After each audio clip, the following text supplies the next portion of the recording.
सृष्टि काल में भी मैं ही रहता हूं। कैसे रहते हैं? कोई स्वरूप होता है या केवल प्रकाश ज्योति मात्र होती है? तो 3 बार अहम शब्द का प्रयोग इस श्लोक में भगवान ने किया। मैं ही था, मैं ही था, मैं ही था। किसी बात को 3 बार अगर लोक में कह दिया जाए तो कहते हैं ना, त्रिवाचा भर दिया, बात बिल्कुल पक्की हो गई। ठाकुर जी ने अपने स्वरूप का बिल्कुल पक्का निर्णय यहाँ दिया, बिल्कुल पक्का।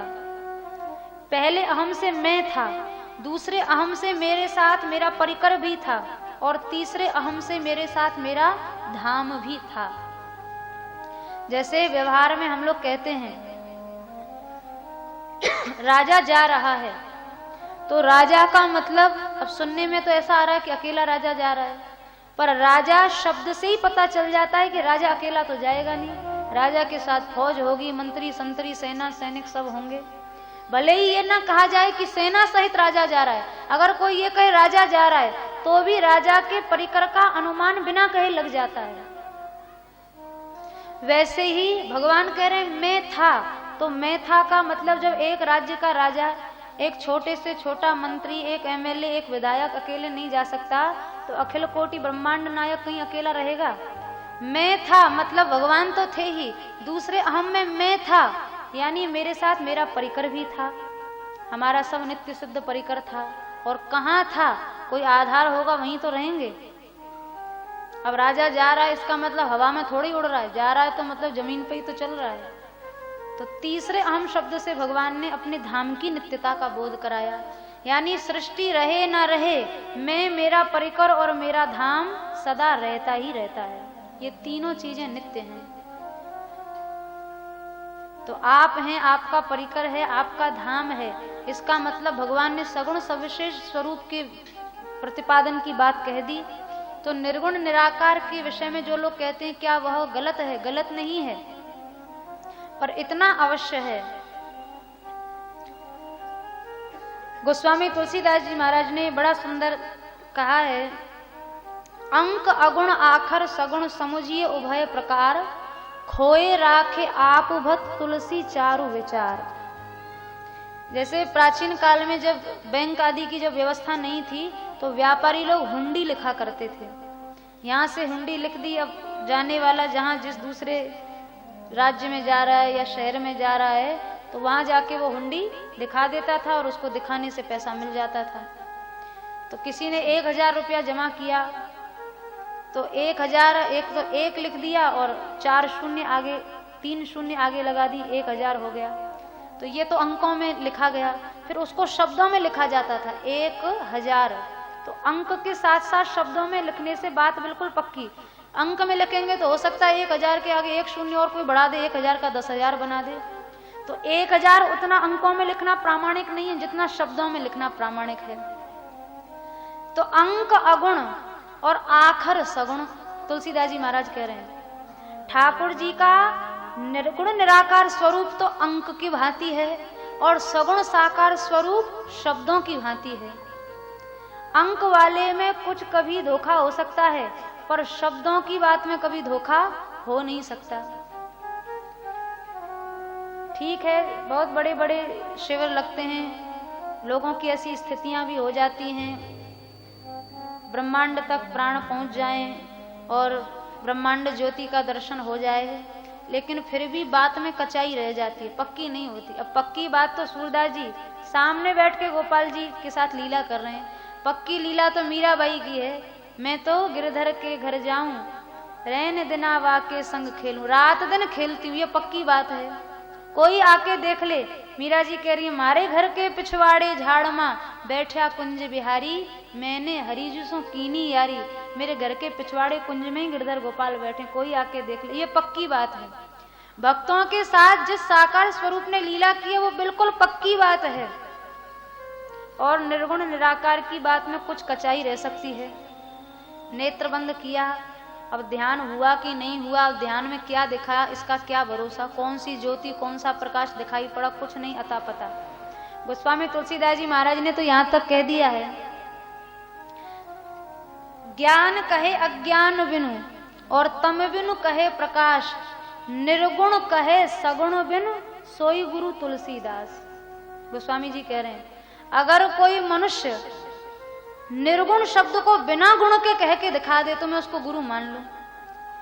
कोई अज्ञान को ज्ञान के बिना कह के दिखा दे तो मैं उसको गुरु मान लूं। वस्तुतः निर्गुण शब्द का प्रतिपादन भी बिना गुण के हो नहीं सकता है। गुण के बिना कोई निर्गुण शब्द कह सकता है? नहीं कह सकता है। आकार के बिना कोई निराकार शब्द कह सकता है? नहीं कह सकता है। यानी आकार और गुण सर्वदा अपेक्षित हैं, जरूरी हैं। इसलिए सरलतम मार्ग है श्री भगवान के सगुण सो आकार स्वरूप का ध्यान। बहुत सरल मार्ग है। मार्ग दोनों ही सच्चे हैं, पर एक मार्ग में कठिनाई है, एक मार्ग में सुगमता है। रामानंदाचार्य जी महाराज के शिष्य हुए हैं पीपाजी महाराज। उन्होंने बहुत सुंदर एक भाव कहा है, सगुण मीठो खाण सो और कड़व निर्गुण कड़वो नीम, जाका गुरु जो परस दे निर्भय होकर जीव। किसी के गुरुजी नीम परोसे तो नीम खाओ, किसी के गुरुजी खाण परोसे तो खाण खाओ। अब सगुण साकार की उपासना तो मीठी खाण है, बहुत मीठी उपासना है, बड़ी सहजता है, बहुत सुगमता है। और निर्गुण निराकार की उपासना कड़वी नीम की भांति है। क्या दिखा, कितने दिन में दिखा। अरे ज्ञान मार्ग पर चलने चढ़ो। शंकराचार्य जी ने विवेक चूड़ामणि ग्रंथ में कहा, षट संपत्ति के बिना ज्ञान के मार्ग पर खड़ा नहीं हो सकता कोई, खड़े होने का भी अधिकारी नहीं है। और भक्ति मार्ग में तो कुछ भी ना हो तो भी चलते रहो। और याना स्थाय नरो राजन न स्खलिन न पते देह। भागवत जी में एकादश स्कंद में श्री हरि जी महाराज योगेश्वर कह रहे हैं, आंख बंद करके भी दौड़ते चले जाओगे तो कभी ना स्खलन होगा, ना पतन, ना फिसलोगे, ना गिरोगे। ऐसा ये मार्ग है। इतनी सुगमता, इतनी सहजता। तो प्रथम श्लोक में श्री भगवान ब्रह्मा जी को अपने निश्चित स्वरूप का वर्णन किए हैं। दूसरे श्लोक में माया तत्व का वर्णन किए हैं। माया क्या है? श्री भगवान के अतिरिक्त जिन जिन वस्तु पदार्थों का अनुभव हो रहा है वह सब माया है। और भगवान के अनुभव के बाद जिन जिन का अनुभव न हो वो सब माया है। जैसे सूर्य के उदित होने के बाद अंधेरे का अनुभव नहीं हो सकता, और अंधेरे का अनुभव हो रहा है इसका मतलब अभी सूर्य का अनुभव हुआ नहीं है। तीसरे श्लोक में भक्त तत्व का निरूपण कर रहे हैं भगवान। जैसे पृथ्वी जल तेज वायु आकाश पंच तत्व शरीर के भीतर भी हैं बाहर भी हैं, वैसे ही भगवान भीतर भी हैं बाहर भी हैं। पर यह बात सबको अनुभव में नहीं आती। अनुभव में भगवान किसको आते हैं? गीता जी में भगवान ने कहा, अनन्य चेता सततम यो माम स्मरति नित्यशः तस्याहम सुलभ पार्थ नित्य युक्तस्य योगिना। जो नित्य युक्तता के साथ मेरे भजन में लगा हुआ है मैं उसको बहुत सुलभ हो जाता हूँ। कहीं भी किसी भी रूप में, जिस रूप में चाहेगा उस रूप में अनुभव करा दूंगा। और वैसे मेरा अनुभव कहीं नहीं होगा, कभी नहीं होगा। तो भक्त भगवान का अनुभव कर लेते हैं भाव राशि के अनुसार, और सामान्य हम लोग भीतर बैठे हुए भगवान का अनुभव नहीं कर पाते हैं। बैठे भगवान भीतर ही। और कबीरदास जी ने कहा ना, घूंघट का पट खोल रे तो ही राम मिलेंगे, घट घट रमता राम रमैया कटुक वचन मत बोल रे। ठाकुर जी यहीं प्रतिष्ठित हैं पर दिखाई नहीं पड़ेंगे। ये भजन की तुम माम भक्त्या, भक्ति पूर्वक भजन करिए, ठाकुर जी सहज में अनुभव में आ जाएंगे। और चौथे श्लोक में एतावदेव जिज्ञास्यम तत्व जिज्ञासुनात्मनः अन्वय व्यतिरेकाभ्याम यत्स्यात् सर्वत्र सर्वदा। श्री भगवान भक्ति तत्व का निरूपण किए हैं। भगवान सर्वत्र हैं, सर्वदा हैं, बस इतना जान लो तो भागवत जी का सार समझ में आ गया। उनकी सार्वत्रिकता, उनकी सार्वकालिकता पर विश्वास हो जाए, यही भागवत सिखाती है। बड़ा सुंदर चतुश्लोकी भागवत में इन 4 श्लोकों में बहुत गंभीर सिद्धांतों को भगवान ने ब्रह्मा जी को उपदेश में दिया। इसके बाद ब्रह्मा जी को ज्ञान शक्ति, क्रिया शक्ति प्राप्त हुई। फिर आगे श्री परीक्षित जी महाराज ने श्री मैत्रेय जी और विदुर जी का संवाद सुनने की इच्छा की है। विदुर जी का नाम श्रवण करते ही सुखदेव जी महाराज को तो एकदम प्रेम की दशा हो गई। और पौरवेंद्रम गृहम हित्वा प्रवेशात्म सात्कृतम, कौरवों को छोड़कर बिना बुलाए जिन विदुर जी के घर भगवान गए, उन विदुर जी का नाम सुनते ही श्री सुखदेव जी का हृदय गदगद हो गया। विदुर जी के घर जब श्री ठाकुर जी पधारे हैं तो सब कथा प्रसंग बहुत प्रसिद्ध है। न खाने योग्य पदार्थ को विदुरानी काकी खिला रही हैं और प्रेमवश ठाकुर जी आरोगते जा रहे हैं। विदुर जी ने कहा, हे नाथ, यह तो बावड़ी हो गई, पर आप क्यों बावड़े होकर खाने में लग रहे हैं? आप ही कुछ होश दिला देते। ठाकुर जी बोले, काका जी, यह तो हमें भी नहीं पता क्या खा रहे हैं, बस काकी जो खिला रही है वो खाने में बहुत अच्छा लग रहा है। अब जब न खाने वाले को पता न खिलाने वाले को पता, तो फिर ऐसी स्थिति में एक दूसरे को बोध कौन कराएगा? वस्तुतः भगवान का एक नाम है भावग्राही जनार्दन, एक नाम है ठाकुर जी का। भगवान भावग्राही है, वस्तुग्राही नहीं सुना होगा, पदार्थग्राही नहीं सुना होगा, भावग्राही है। भक्तमाल जी में कथा प्रसिद्ध है भक्त चोखा मेला की। जाति से निम्न थे, चमार थे। पुजारी जी ने तो नहीं खाने दिए केले, और ठाकुर जी घर में पहुंचकर, चोखा मेला के घर में पहुंचकर केला खाया है पंडरीनाथ भगवान। और लीला बिहारी ऐसे हैं, केला खाए सो खाए और 2-4 बचा के और छिलके और वापस मंदिर में ले आए, जिससे पुजारियों को भी पता चल जाए कि तुम्हारे फेंकने से हम केला से वंचित नहीं रहेंगे, केला तो हमने खा लिए। और मंदिर में आकर पीठिका पर केला के छिलके सहित पटक दिए। पुजारियों ने मंदिर खोला, रे राम राम, ये चोखा मेला ने तो पूरी पूजा पद्धति को भ्रष्ट कर दिया। कहां से न जाने मंदिर में घुस गया, आचार विचार जानता नहीं और केले खिला गया। पुजारियों ने जाकर जो पिटाई चोखा मेला की थी, अब तो पंडरीनाथ भगवान ने मंदिर का दरवाजा भीतर से बंद कर लिया। अब पुजारी सब रोवे गिड़गिड़ावे, देरी पर सिर पटके, प्रभु खोलो खोलो खोलो। पंडरीनाथ भगवान ने कहा, जब तक चोखा मेला भक्त को हृदय से लगा कर नहीं लाओगे, तब तक हम मंदिर के द्वार खोलेंगे नहीं। चोखा मेला भगत के पास पुजारी लोग गए हैं और वहां जाकर फिर चोखा मेला भक्त से क्षमा याचना की है और उनको कंधे पर बिठाकर लाए हैं। चोखा मेला भक्त बोले, हे पंडरीनाथ, अब द्वार खोल दीजिए, हम आ गए। झट से पंडरीनाथ भगवान ने दरवाजा खोल दिया, हृदय से चोखा मेला भक्त को लगा लिया। और वस्तुग्राही हैं कि भावग्राही हैं? भावनाओं में इतनी प्रबलता होती है, इतनी प्रबलता कि भावनाएं देश काल परिस्थिति की दूरी नहीं देखती। हमारे अष्टछाप के महाकवियों में श्री कृष्णदास जी महाराज किसी कार्य से दिल्ली गए थे। अब गए तो श्री ठाकुर जी के किसी कार्य से, आवश्यक कार्य से गए थे। अब वहां गए तो बढ़िया देखा, एक हलवाई की दुकान पर खूब बढ़िया गरम गरम जलेबियां बन रही हैं। तो कृष्णदास जी महाराज को हृदय में भाव आया, अगर हमारे नाथ जी यहाँ निकट होते तो जलेबी अभी उतरती उतरती जलेबी का भोग लगा देते। तब कृष्णदास जी महाराज ने उसी क्षण जलेबियां खरीदी। अब यहाँ से दिल्ली से जब तक जतीपुरा जलेबी पहुंचे तो जलेबी में बचेगा क्या, सब जलेबी ठंडी पड़ जाएगी। तो कृष्णदास जी ने हलवाई से जलेबियां लेकर और वहीं से कृष्णदास जी ने कहा, हे श्रीनाथ जी, आप इन जलेबियों को आरोग लीजिए, बहुत गरम गरम जलेबियां, अच्छा बाल भोग है। तो दिल्ली से जतीपुरा कितनी दूर, सैकड़ों किलोमीटर की दूरी। और उस दिन श्रीनाथ जी के बाल भोग का जब उत्थापन किया गया, बाल भोग हटाया गया, तो बाल भोग में जलेबियां मिली। अब सब पुजारी सोच सोच के हैरान, यहाँ तो जलेबियों का भोग लगाया नहीं गया, जलेबियां कहाँ से आ गई। तब बाद में पता चला कृष्णदास जी ने दिल्ली से ही जलेबियां भेज दी थी और दिल्ली से ही ठाकुर जी ने जलेबियों को आरोग लिया।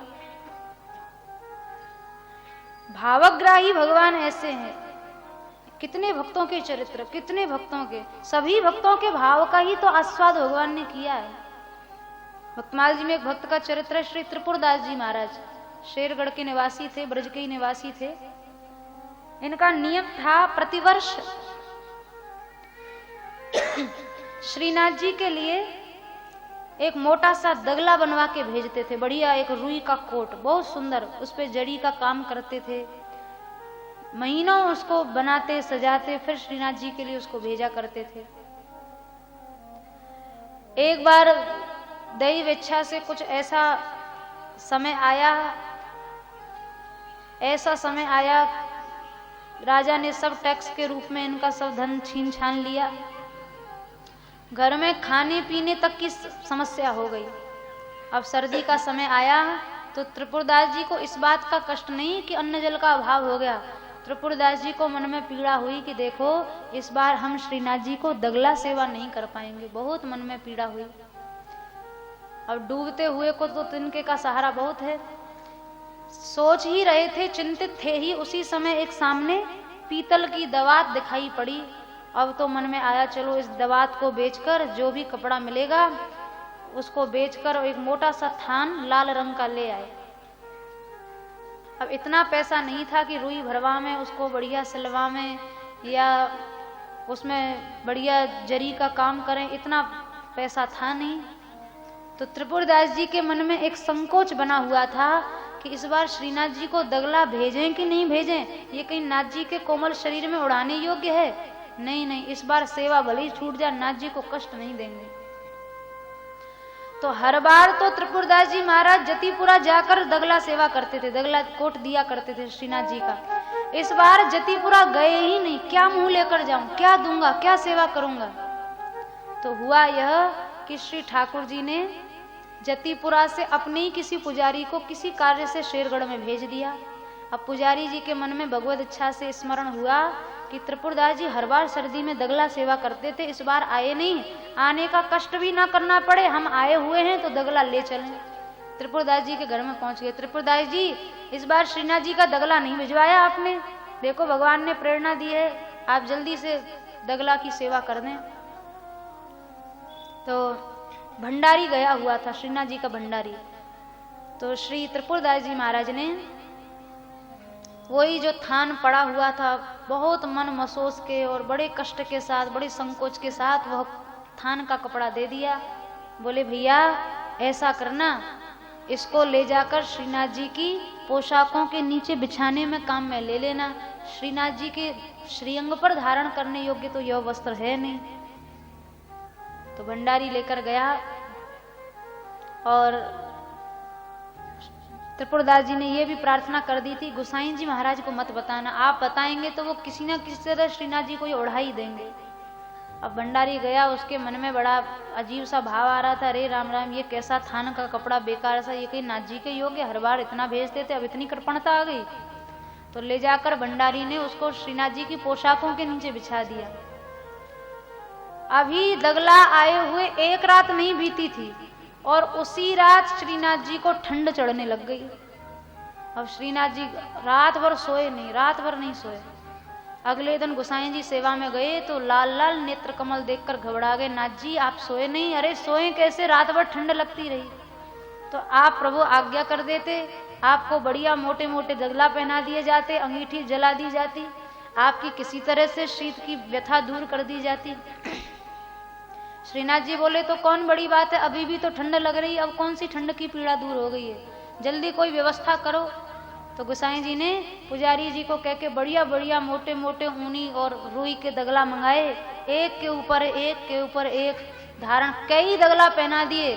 श्रीनाथ जी बोले गोसाई जी ठंड ना रुक रही, अभी भी ठंड जोर से चढ़ रही है।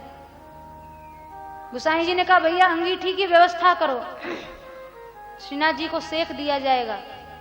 अंगीठी की व्यवस्था हुई, बिल्कुल चारों ओर अंगीठी रख दी गई, तब भी श्रीनाथ जी बोले गोसाई जी ठंड चढ़ रही है। अब तो गोसाई जी समझ गए कि श्रीनाथ जी जरूर ये तो किसी भक्त पर कृपा करने के लिए लीला कर रहे हैं, नहीं तो चारों ओर अग्नि जल रही है, दगला पहने हुए, अब कहां से ठंड चढ़ेगी। तो गोसाई जी ने कहा भंडारी जी को, भंडारी जी इस वर्ष किन किन वैष्णवों के यहाँ से पोशाक की सेवा हुई है। भंडारी जी ने जाकर लिस्ट सुना दी, पर कहीं भी त्रिपुरदास जी का नाम नहीं आया। गोसाई जी ने कहा त्रिपुरदास जी ने कुछ नहीं भेजा क्या? भेजा तो था, पर वो पहनाने योग्य नहीं है, वो तो ऐसे ही नीचे बिछाने योग्य कपड़ा था। गोसाई जी बोले बस इसी कपड़े के लिए तो नाथ जी को ठंड चढ़ रही है। गोसाई जी बोले जाओ भैया, वही वस्त्र वही थान लेकर आओ। अब भंडारी ने मन महसूस के बहुत बुरे मन से पटक दिया, गोसाई जी आप ये वस्त्र श्रीनाथ जी को धारण कराएंगे? इतने सुंदर सुंदर ऊनी वस्त्र हैं, ये थान कैसे आप धारण कराएंगे? गोसाई जी बोले आप जानते नहीं हो ठंड क्यों चढ़ रही है। तुरंत दर्जी को बुलाया, रातों रात सुंदर उस थान के कपड़े से दगला सिलवाया गया। और जैसे ही गोसाई जी ने दगला पहनाया तो श्रीनाथ जी हंसते हुए बोले, गोसाई जी अब ठंड रुक गई है, अब ठंड नहीं लग रही, अब तो दगला की गर्मी चढ़ रही है, भक्त की भावनाओं की गर्मी चढ़ रही है। अब वस्तुग्राही हैं भगवान की भावग्राही हैं, और भावग्राही न हो तो प्रविवेशात्म सात्कृतम श्री विदुर जी महाराज के पास है क्या? भावना के अतिरिक्त है क्या? और आत्मसात कृतम अपना मानकर बिना बुलाए घर में चले गए। विदुर जी महाराज ने, विदुरानी काकी ने सुंदर आतिथ्य श्री भगवान को दिया है। और ऐसे श्री विदुर जी महाराज का जिस समय अपमान हुआ है दुर्योधन के द्वारा, विदुर जी महाराज को बहुत गालियां दुर्योधन ने दी। जिस समय विदुर जी धृतराष्ट्र को समझा रहे थे, भैया कृष्ण विमुखी पुत्र से प्रेम करने से कोई लाभ नहीं है, संबंध उसी से रखो जिसका संबंध भगवान से हो, बाकी किसी से संबंध रखने की सोचनी भी नहीं चाहिए। इतना सुनते दुर्योधन तो कुपित हो गया, और दुर्योधन ने बहुत गालियां श्री विदुर जी महाराज के लिए निकाली। दास्या सुतम यद बलिनैव पुष्टः, इस दासी के बेटे को राजमहल में बुलाया किसने? भगाओ विदुर को हमारे राज्य से, ऐसे कटु शब्द कहने लगा।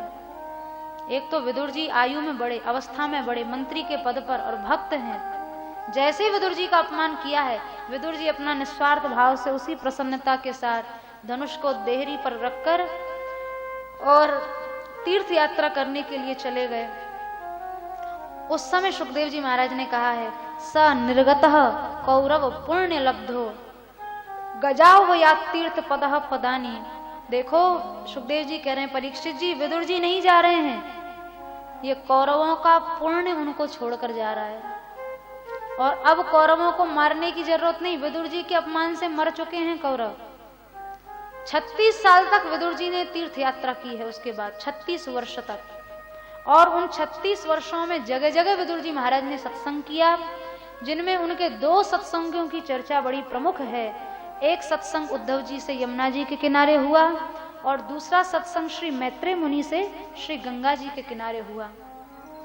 और यहाँ से आगे सुखदेव जी महाराज ने मैत्रेय जी और श्री विदुर जी का संवाद सुनाना आरंभ किया। विदुर जी ने कुछ जिज्ञासाएं मैत्रेय जी से की हैं, भगवान कैसे सृष्टि का निर्माण, पालन, संहार आदि क्रियाएं करते हैं। और विदुर जी ने यह जानना चाहा है मैत्रेय जी से, भगवान संसार में हर आदमी सुख के लिए कर्म करता है, पर उसका दुख ही बढ़ता है, ऐसा क्यों? देखो कोई भी आदमी हो, धनिक हो, गरीब हो, स्त्री हो, पुरुष हो, बालक हो, वृद्ध हो, पढ़ा लिखा हो, अनपढ़ हो, सबके 2 लक्ष्य रहते हैं बस, सुख पाना और दुख से छूटना, और कुछ नहीं। एक कृषक है, कृषि कर रहा है, उसके पीछे भी सुख प्राप्ति की इच्छा है।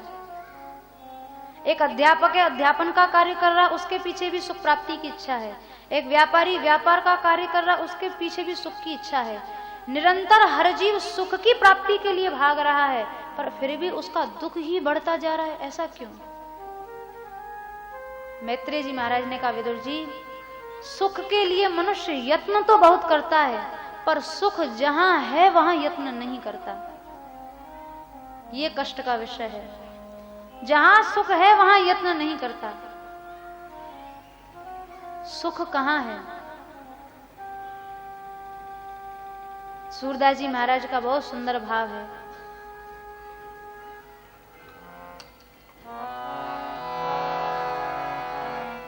रे शठ बिनु गोविंद सुख नाही, रे शठ बिनु गोविंद सुख नाही, रे शठ बिनु गोविंद सुख नाही, रे शठ बिनु गोविंद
कुछ भी हो, पर यदि श्री ठाकुर जी से संबंध नहीं है तो सो सुख धर्म कर्म जरी जाऊ, जहां न राम पद पंकज भाऊ। ऐसा सुख हो भी तो उसमें आग लग जाए, बढ़िया है। सच्चा सुख भगवत भजन का सुख है।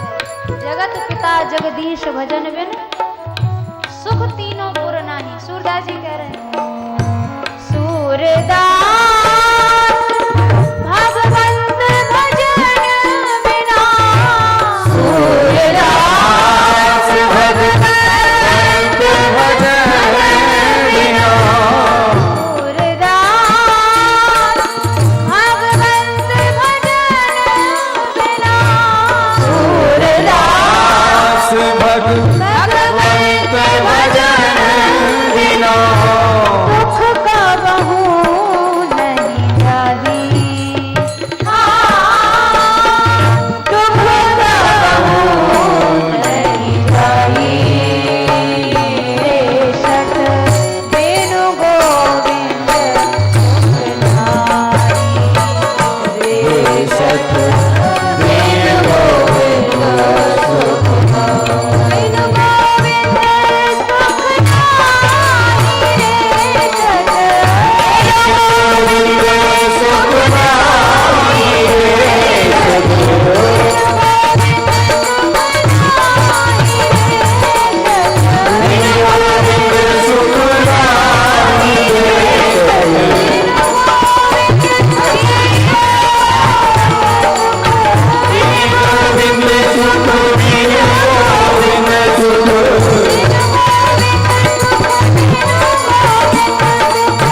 वेणु गोविंद सुखदाई, रे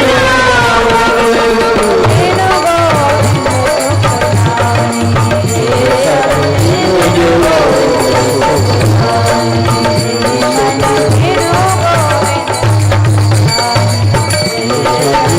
वेणु गोविंद सुखदाई,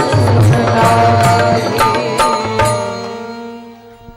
सुख की दिशा में यत्नवान न होने के कारण, यत्नशील न होने के कारण न क्लेश कभी जाते हैं और न सच्चा सुख कभी मिलता है।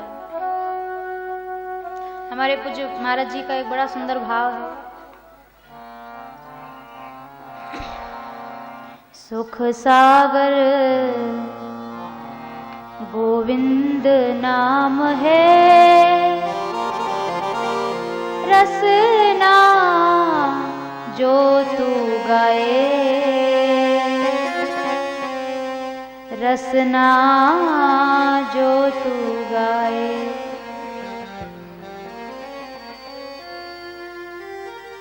सुख सागर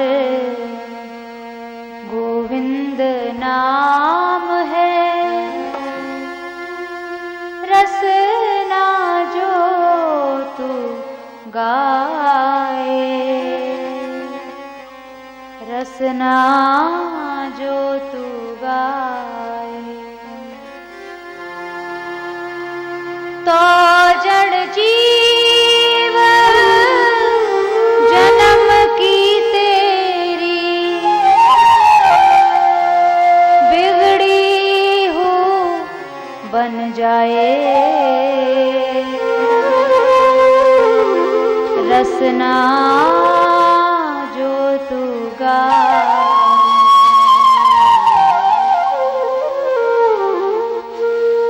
रसना गाए,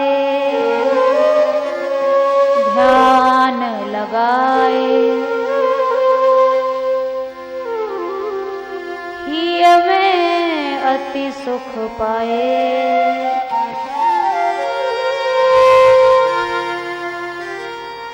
जन्म जन्म की जाए मलिनता, उज्ज्वलता आ जाए, रसना जो तू गाए। सुख सागर कृष्ण नाम है, रसना जो तू गाए, रसना जो तू गाए।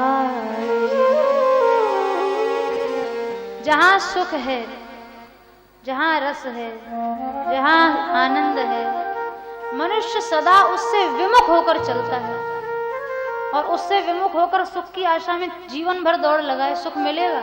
संभव नहीं है।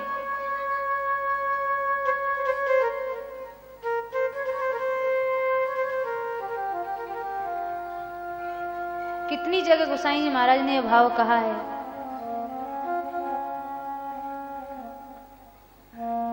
निज अनुभव अब सुनहु खगेशा, मिटही न जीवन केर कलेशा। बिना श्री ठाकुर जी के आश्रय के क्लेश मिट जाएं, ऐसी कल्पना भी नहीं करनी चाहिए, संभव ही नहीं है। विदुर जी ने प्रश्न किया, बड़ा सुंदर समाधान मैत्रेय जी महाराज ने दिया है। आगे बड़ा सुंदर सृष्टि विषयक प्रश्न विदुर जी महाराज ने किया है और मैत्रेय जी महाराज ने उसका बड़ा सुंदर समाधान किया है। इस चर्चा को हम लोग कल श्रवण करेंगे। वैसे तो कथा के क्रमानुसार कल कृष्ण जन्म महोत्सव तक कथा होनी चाहिए, पर ये गौ भागवत महोत्सव है और इस कथा का उद्देश्य केवल गौ सेवा का भाव आप लोगों के हृदय में जगे, इसलिए भले ही कथा अपने क्रम से न चले, पर जो अधिक आवश्यक बातें हैं, जो अधिक महत्वपूर्ण बातें हैं, उनकी चर्चा होनी कथा में जरूरी है। इसलिए कथा चर्चा तो आगे की हम लोग कल करेंगे। जन्मोत्सव कल नहीं हो पाएगा, परसों हो जाएगा। और गौ चर्चा के साथ साथ गोपाल चर्चा हो तो इससे ठाकुर जी को भी बड़ी प्रसन्नता रहेगी। और आप सब से जो हमारी बारंबार प्रार्थना है, ये कथा इस शहर में केवल और केवल आप सबके सहयोग से